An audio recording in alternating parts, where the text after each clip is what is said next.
In this video, we're going to discuss how to identify the domain and the range of a relation and whether or not that relation is considered a function.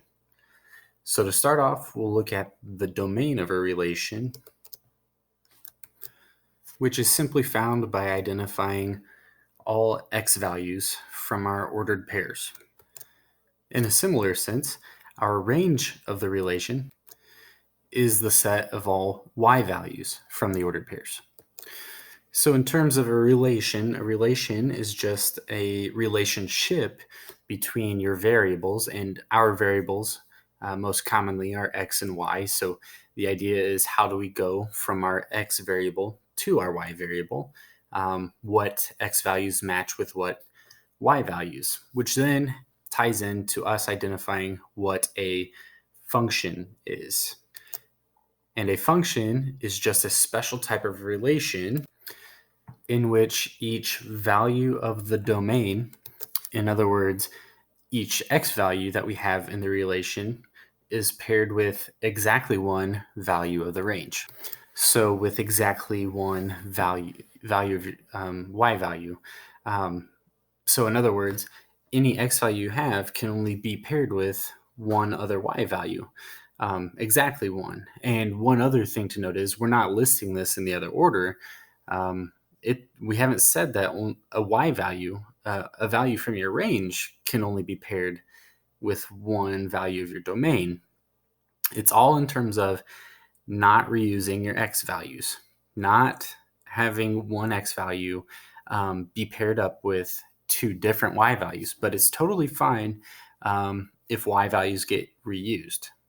In other words, if you have an x value of 2 paired with a y value of 3, and you also have an x value of 1 paired with that y value of 3, that's okay. It's only an issue if we are pairing up x values, and one x value with multiple y values. So let's look at a couple examples down here of what a relation is. And again, it's just a pairing of your variables. So what x values go with what y values. And in example 1 over here, we have a table of values, just like we're used to seeing when we graph points. And in number 2, we have what's called a mapping. Okay, so let's look at a table of values here. And let's talk about listing our domain. And remember, domain is your x values. And the way I think of it is, to help me remember, we have domain and we have range. D is before R in the alphabet. In the same sense, X is before Y in the alphabet.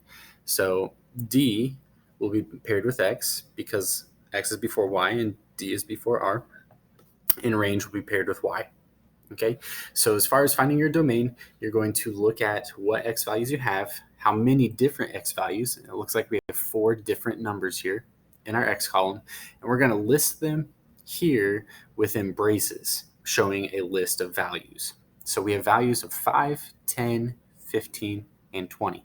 So we show those inside these braces with a comma in between each value.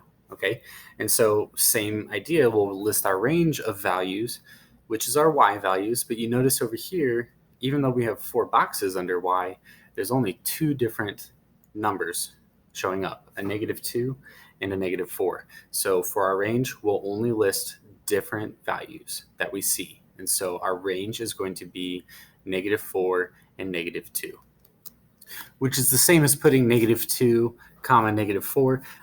The order doesn't really matter, except the standard practice is to put your lowest values first and your highest values last.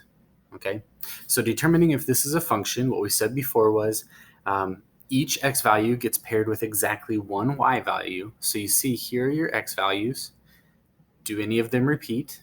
No. So we are not going to have any issues here because no x value is being reused. Okay, so is this a function? The answer is yes. The reason, no x values are repeating.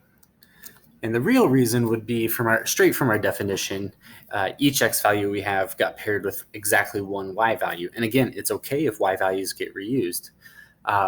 But here, in any general sense, as long as your x values don't repeat, then you do have a function.